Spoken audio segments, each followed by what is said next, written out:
So let me ask you something. When you picture the solar system in your head, what do you see? I bet it's a neat little line of planets all orbiting pretty close to a big, friendly sun, right? Yeah. What if I told you that picture we all have is completely, totally wrong? The truth is, our solar system is so much bigger, so much emptier, and honestly, so much more amazing than most of us ever imagine. The distances are just, well, they're staggering. And today, we're actually going to get a real feel for that incredible scale. Welcome to our whirlwind tour of the solar system. But we're doing this with a bit of a twist. We're going to do it in a way that really shows you the mind-boggling distances we're talking about. That's right. We're going for a walk. We're going to shrink the whole solar system down to a size we can actually walk through, so we can pace out the distances and really get a sense of our place in the universe. You ready to get your steps in? Okay, here's our scale, 1 to 10 billion. Now, what does that even mean? It means the sun, the actual sun, is shrunk down to about the size of a grapefruit. And every single step we take on this walk is going to cover about 10 million kilometers in real space. Let's get started. So every walk needs a starting point, and ours is right here, at our grapefruit-sized sun. This thing is the absolute anchor of our solar system, a gigantic nuclear furnace holding everything together with its incredible gravity. And when I say incredible, I mean it. Just look at this. The sun contains a whopping 99.86% of all the mass, all the stuff in the entire solar system. Everything else, every planet, moon, asteroid, all of it, is just the tiny bit of leftover cosmic dust. All right, let's step away from our grapefruit sun and start walking. This first part of our trip is going to cover the inner rocky planets. And you might be a little surprised at just how close together they are. And here we go. It only takes 6 steps, 1, 2, 3, 4, 5, 6, to get to Mercury. A few more, and at 11 steps, we find Venus. 4 more steps brings us right home to Earth at 15. And then another 7 gets us to Mars at 22 steps total. See? It feels almost like a cozy little neighborhood, doesn't it? So our first stop, Mercury. This place is a world of total extremes. Because it has pretty much no atmosphere to hold on to heat, the side facing the sun gets roasted at 430 degrees Celsius, but the dark side freezes solid at a crazy minus 180. Okay, here's a good little quiz question for you. Common sense says the closest planet to the sun should be the hottest one, right? But it's not. Venus, our next planet over, actually takes that prize. So, why is that? Well, the answer is all about atmosphere. You see, Venus is wrapped in this thick, toxic blanket of carbon dioxide that creates a runaway greenhouse effect. It just traps the sun's heat so well that the surface is always a blistering 465 degrees Celsius. That's hot enough to melt lead.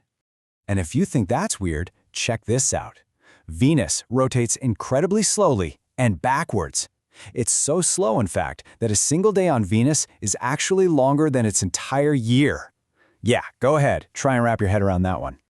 Okay, 4 more steps from that crazy place, and we arrive at our next stop, home sweet home, Earth.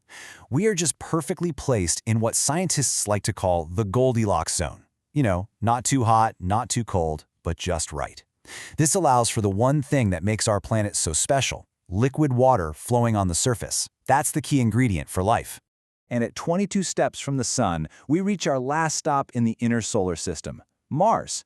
Now, the red planet is famous for its rusty color, but it's also home to the biggest volcano we've ever found, Olympus Mons. This absolute monster is 3 times taller than Mount Everest.